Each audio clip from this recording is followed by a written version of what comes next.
Hello, this is Oscar Chandler. Welcome to my FMP, and today I'll basically be going through how I came up with the idea and how I started and ended my FMP for this year of 2021 during COVID. So, yeah, let's start with it. So, first of all, obviously, in this Google Drive, I've numbered them in order so I can go through them with you, so you get a better understanding of where I started and where I ended. So, first of all, we are going to go into context, and we started on the proposal.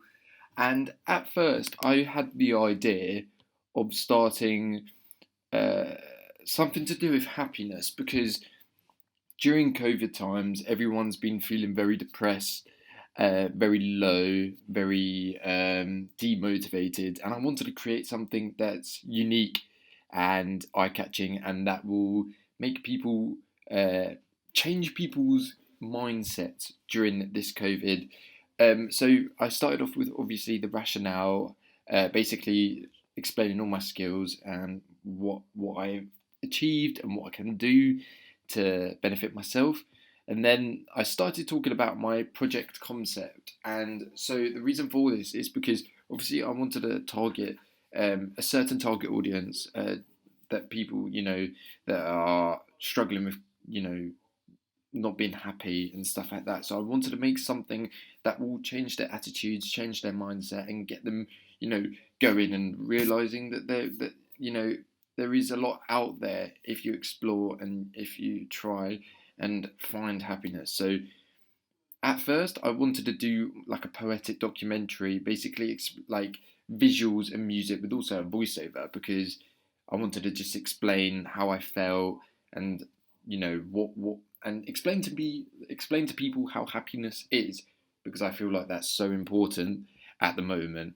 So obviously, here's my proposal. I basically explained everything about my project concept, and then obviously talking about different YouTube videos that I looked at about happiness and what I'll be studying. Um, Moving on, I then obviously I made a one-page proposal just basically explaining what I want in this project concept and happiness. I went and did some research and I found like three words that make happiness, and that's serve, forgive, and love. Those three words create happiness. And I basically just explained briefly to what my one-page proposal is, just explaining it in quicker terms, etc. Obviously, here I've got the proposal example to give me an idea of what I want, and then obviously a proposal guide to see what lines I want to get at. Then obviously I moved on to the pitch. Here is a checklist of how I went around my pitch, and I also color coded to understand what I've done right and what I've done wrong, just to keep me organised and to keep me on track and know what I need to do and what detail is needed. When we move onto this pitch, I wanted to make it as if I was addressing to a client. If I'm in a room with some investors that want to invest into my project, I want to make it very formal and I want to make it eye catching and for them to understand easier. So obviously got the concept, and then we moved on to the schedule to see just to explain to them what will be happening. Then I looked at similar productions, for example, Matt McCogney on This Is Why You're Not Happy. The reason why I looked into Matt McCogney and that specific YouTube video is because of the voiceover. It's very clear, it's very good, it's got amazing quotes that I wanted to use in my project because it explained happiness and how you should be happy and stuff like that. And then I moved on to looking at Hand Metal on BBC4 documentary. The reason for this is because I wanted to look at the cinematography and stuff like that, and just looking at what shots to create, if I want it in slow motion or if I want it sped up, etc. And then obviously another version of Matt McCogney, but Jim Carrey, just explaining about how to find happiness and stuff like that. And that's more of like a motivational kind of speech with a voiceover. I then obviously looked at my contributor profiles, see what target audience I wanted to look at, and basically tell people what I wanted to aim at. And obviously we've got the primary target audience, and then we've got the secondary target audience. So looking at YouTube statistics and looking at different statistics within different groups of TV channels. For example, like Discovery, like YouTube, Channel 4, ITV, etc. I then looked at, I'm going to be looking at primary research. So obviously I gave them an idea of what I'll be looking at, what I'll be doing, target audience profile, just explaining about like different age groups, gender, social media, like where people can look at, and then different social grades. So basically understanding different people, because obviously different people have different social grades and different motivations and stuff like that. I then looked at secondary research, and I wanted to look at the YouTube links of Matt McConaughey and see what people have said about it, and if there's negative and positive feedback. I then also want to look at the statistics of happiness. How are people finding happiness during COVID and stuff like that. Moving on, visual research, just basically the kind of ideas I want in my project. So just like different reactions and like different kind of tones of mood, because I want to find out what sticks out to people that make them happy, and then research of the pre-production, just basically looking at locations, finding different actors, and then obviously I would be doing a poetic script. That also reminds me, after that I will then show you my documentary script. Obviously looking at budget, not much, because I've got my own equipment, which is quite useful. I got it when I was in my first year, so I'm quite flexible. I'm quite open to work, and it's easier for me to work when I've got my own equipment. Equipment, obviously, I've got my own Canon. I've got a monitor, and a gimbal, and a light, and a tripod. But apart from the microphone, I do not have. But I used the college. But yeah, that's what I wanted to start off with in the pitch, and then obviously, how will I get my audience feedback? Client feedback, competition entries, comment from YouTube videos. I'll be doing a questionnaire as well, and I'll be talking to my best friend's dad, who's a cameraman for BBC, and see what he says, to just get ideas about my project. But yeah, so that's the pitch, and then moving on to the documentary script. So firstly, what I did is, because it's a documentary script, I didn't really know what to do. In the terms of I started off with an idea, and I didn't know how to stage it and how to plan it. So what I did is I filmed it first, and then I edited it, and then obviously after that I then did my documentary script, and I felt it was more structured. I understood what I wanted out of it, and I explained in depth of like different shots and stuff like that. So here we go. Like, this is the timings and stuff like that. So that's minutes, seconds, and then milliseconds. The reason why I did that is just so it's more detailed for the viewer to look at if he or she is looking at in Final Cut Pro. So obviously I've got the timescale, and then the visuals, and then audio, because I needed to basically explain what audio I used, what kind of audio is being used in that shot. So I had to look at every shot and explain the different audio. And then obviously the visuals, which is the middle row, the middle column, basically just explaining like the different, what happened in each clip clearly, and just explaining to whoever is reading this, and for myself as well, like what is happening in that shot. So yeah, that is my context. So I will be now moving on to the research. This was my favourite part. The reason for this is because I started off with this with not a great idea. I copied a lot from my previous project, and I put it in thinking that I was alright. And this was by Easter, so I didn't have long. I had like 2 weeks, I think 4 or 5 weeks left.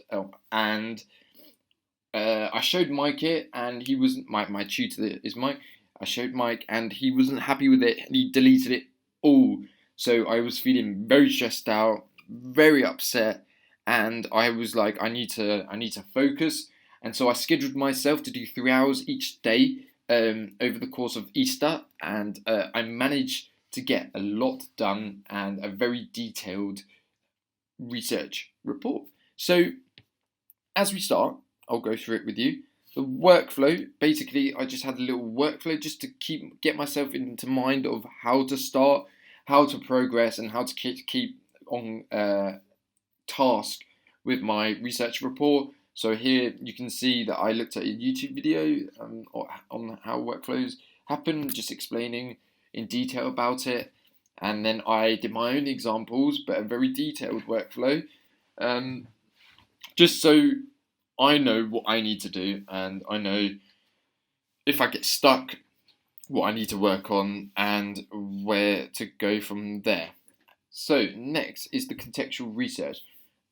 I wanted to do a poetic documentary, so I had to look at the poetic mode of address of a documentary, and I basically just explained what a poetic documentary is, the characteristics, etc. I then also had to use Harvard referencing.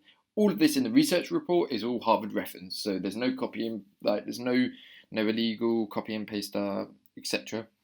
3 similar products. I looked at a really old poetic documentary because I wanted to see what's different to, the old days of when they used to do poetic documentaries, and then I looked at more modern versions and see what the difference is. So obviously you can see here. I've done just some analysing of a better one, and then I looked at different poetic documentaries like the Matt McCogney one and stuff like that, and just quoted on it. What I did is, for this, I said, how is the research helping your project? How is it improving the idea?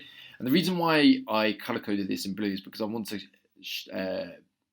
to show properly my understanding of why I did this research, and I think this is really good because then it shows whoever's marking it that I know why I did the research and understanding why I did this research. I then looked at Aristotle's and his definition of happiness, and that's basically the philosophy of happiness, because I wanted to find different characteristics, different things that stand out to people, and I wanted to look at different views on how people look at happiness. So I looked at his work and just took an understanding a bit about it, and how he looks at happiness is through different certain things and different tasks that you can do that can make you happy. And the reason why I did this is because I wanted to understand what makes happiness. So when I am doing my project, I will know what to look out for, and basically have a better understanding when I come to it to show happiness. I then did his hierarchical view of nature. Personally, I didn't feel like this research benefited me, because this is about like the different stages of life and the earth in general, and how the different how do you call it, the different stages of levels, I'd say, of power, and stuff like that. We're just bigger, and we're humans and stuff like that. I didn't feel like that was useful to me. But then I wanted to look at an inspiring filmmaker, someone that I can not copy but take ideas from. And so I looked at a guy called Godfrey Reggio. The reason why I looked at him is because he made a fantastic poetic documentary called Koyaanisqatsi. It's there. I don't know how to pronounce it. It's a really weird one, but it was amazing, and it basically was a poetic documentary just showing about life and about how the environment crosses between the modern technology and stuff like that. And it was incredible because it's very cinematic. I mean, the cinematography is incredible. But what I took out of this guy is 2 things. First of all, his shots in this film, in this poetic documentary, I loved how he used this slow motion and how he used it to signify people's facial expressions and seeing how they feel. And I wanted to use this in my project for, happiness, because I want the audience to look at my actors and see the slow motion, see their happiness, and see how they project happiness and them laughing, because that that enlightens people and that makes them feel free. And when you smile at someone in the street, it's not like they're not going to smile. They're going to smile back, and it's going to make them happy, So that's why I looked at Godfrey Reggio. Another thing I looked at Godfrey Reggio was because I researched about him and his thing about Koyanskati. I don't know, I can't say it, unfortunately. But the reason why I researched a bit more about him is because as a director slash filmmaker, he basically said something to me that will always stick with me. And he basically said, in short terms or in short words, that when you're creating a film, you have to create it in your vision, and because you want to show other people how you look at something, how you visualize something. So Godfrey Reggio said that, when he was growing up, he thought the world was upside down, and the world just looked crazy to him. And he said that the world was going nuts, so I was going nuts. He said that himself. So when he created this film Koyanskati, he said that because he couldn't articulate his words, in the sense that he couldn't say how the world was in words, so he made it into a film and articulated it from that, which I thought was incredible, and it really, really stood out to me, because then when I filmed, I knew what to do, and I knew that if it was different to other people and people had different opinions, that is fine. I take them, but it's how I see happiness, and how my opinions are for happiness.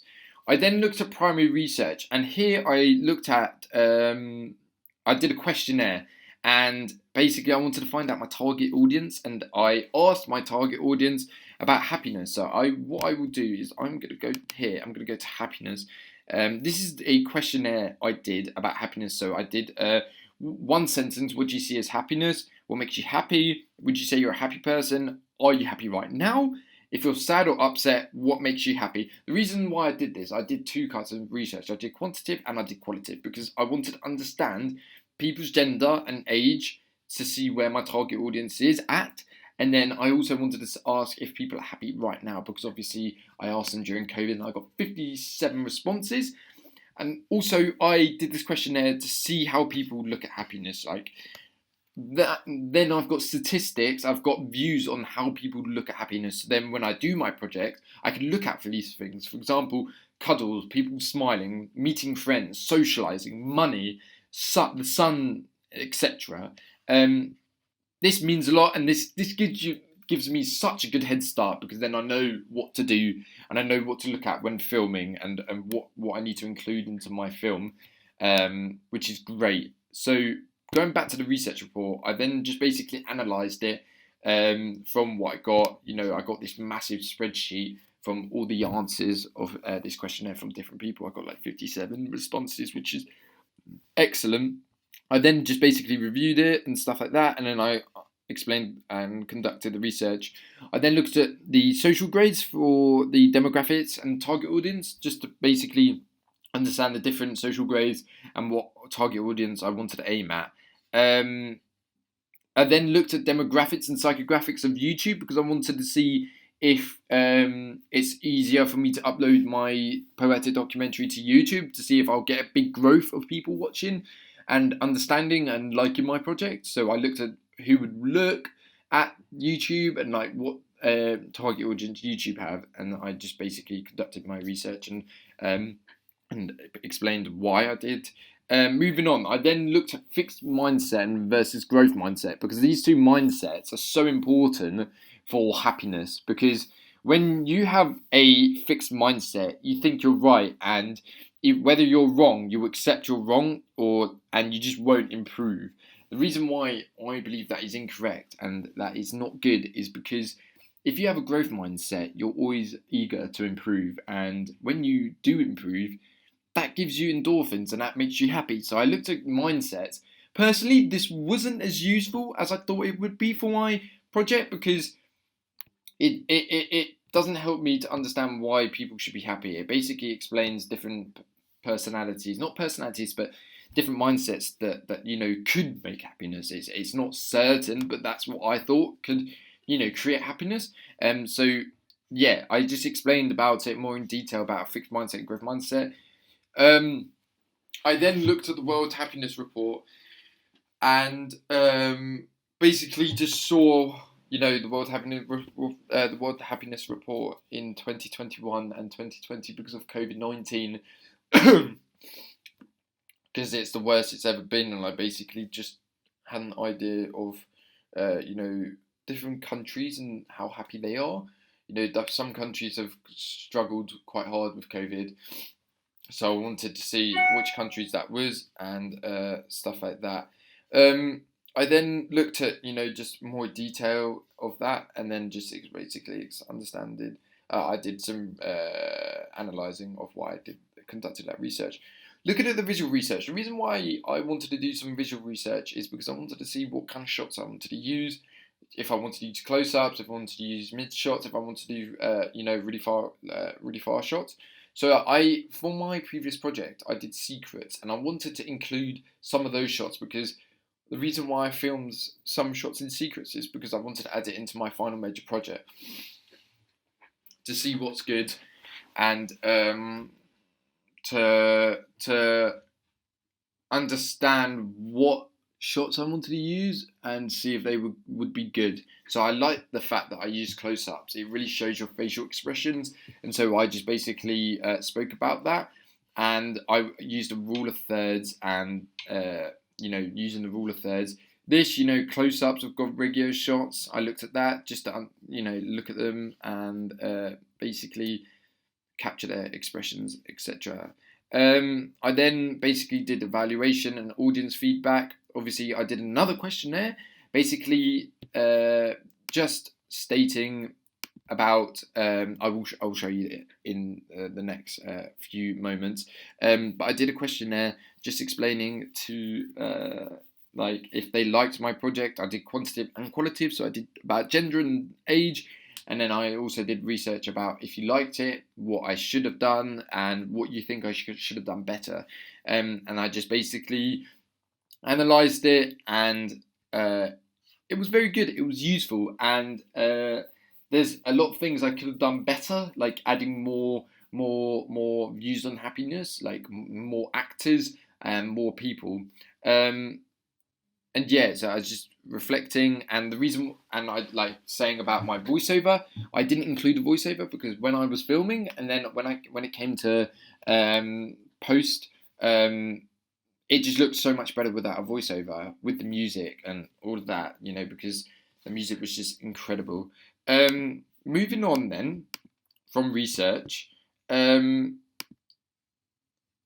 Sorry, let me just find out. Moving on to research, I did planning and production. I did a call sheet, just basically with all the actors I have because they were my close friends. I just basically then researched about the trains and the weather to see if that was good. And that's easy as. I then did a COVID risk assessment here, basically assessing my COVID assessments, keeping social distance, wearing masks when we're filming, etc. I then did a location recce outside because I was only filming outside. I only wanted to film outside because obviously it's easier for COVID and going with the government rules. So I did a risk assessment outside as well, just in case, and I also did a location recce outside and got some photos of that where I'm filming. I filmed in 2 locations, so it was really useful. It was easy, and I found that was useful to help me open my eyes into what I wanted to do.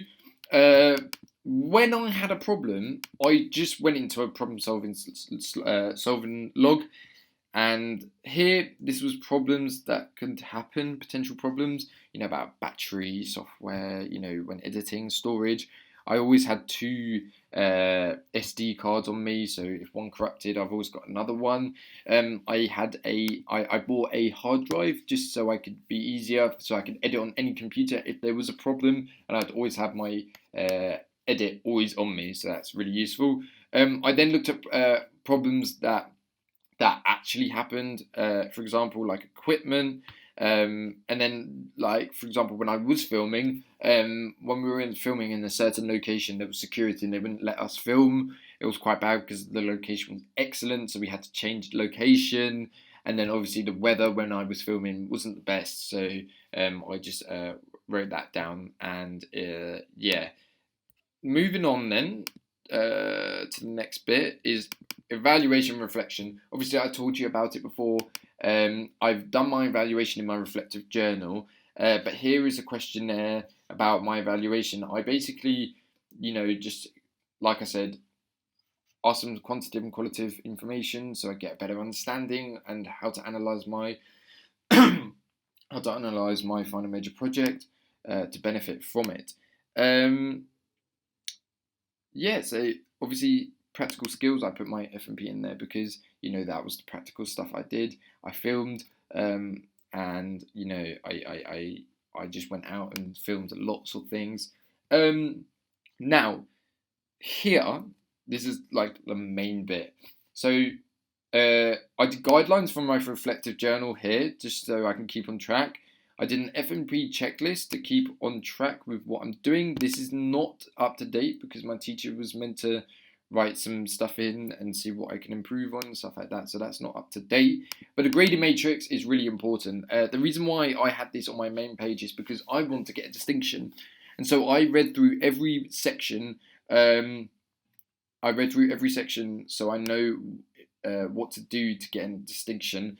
So here is all. So I looked at comprehensive understanding, knowledge of a subject context, and used to communicate complex concept, articulate ambitions, and clarify purpose, etc. So all this stuff I did is so I can aim for a distinction and keep on task. So I then had a schedule, and I did this also to keep organised. Because what I found that out is when I started this final major project, I was very disorganized. I was very much so stressed about not keeping up with the work, especially when all my research got deleted. So I had to then do so much research. So obviously you can see here. Here is where I did all my research, during the Easter holiday, doing the paperwork, and then I filmed on the week after that, so the 12th to the 18th. So that was the schedule. And then my reflective journal. This, I believe, is my favourite thing because I loved reflecting, and I told myself to keep on top of this during the FMP. Here I just basically put what context is and what it means, so I understood for when I just did some research. So here talking about schedule, and then talking about obviously the grading matrix, so I know how to get a distinction. I then basically just looked at different projects and analysed myself, and then obviously looking at the pitch, moving on to the pitch and just knowing what to do, and then looking at intellectual curiosity. That's really important because I love film and I love studying about it and creating my own film. So obviously I have a lot of intellectual curiosity, and I basically wanted to study that a bit more so I knew what it is and so I can benefit myself. On this 12th of March, I went and filmed for Secret. So here are some examples of how we filmed Secret. There's me there filming, get the camera ready, getting the shot.